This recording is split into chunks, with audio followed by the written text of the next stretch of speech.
कहानी दिल का सौदा। किसी पुराने दौर की बात है। एक नीक नौजवान अहमद अपनी मेहनत से रोजी कमाता, माँ बाप की खिदमत करता, नमाज और कुरान का पाबंद था।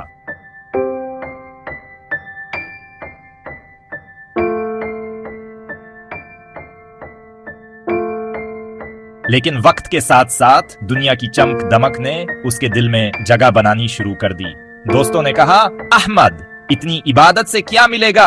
बिजनेस कर, पैसा बना, मजे कर। अहमद के दिल में खुटक पैदा हुई।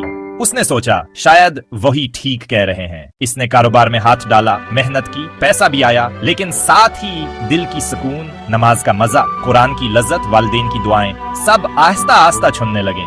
एक दिन एक हादसा हुआ, कारोबार डूब गया, दोस्त गायब हो गए, वालिदैन बीमार हुए, पैसा खत्म, इज्जत खत्म, दिल में अंधेरा छा गया। वो रोकर अल्लाह से दुआ करने लगा, या अल्लाह,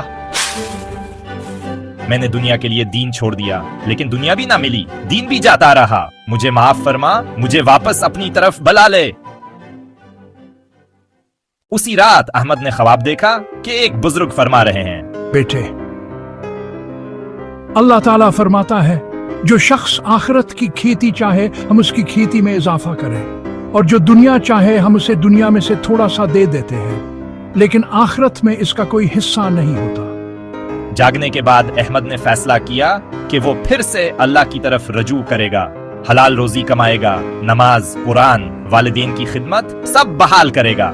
आहिस्ता आहिस्ता सुकून लौट आया, दुनिया भी सुनूर गई, आखिरत की उम्मीद भी वापस आ गई।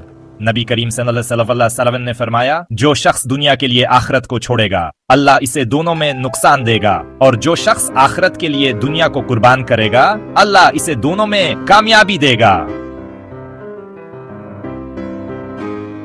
दुनिया की चाहत खत्म नहीं होती, लेकिन दीन की रोशनी दुनिया को भी कामयाब बना देती है। दीन और दुनिया साथ चलें, लेकिन तरजीह हमेशा दीन को दीनी चाहिए।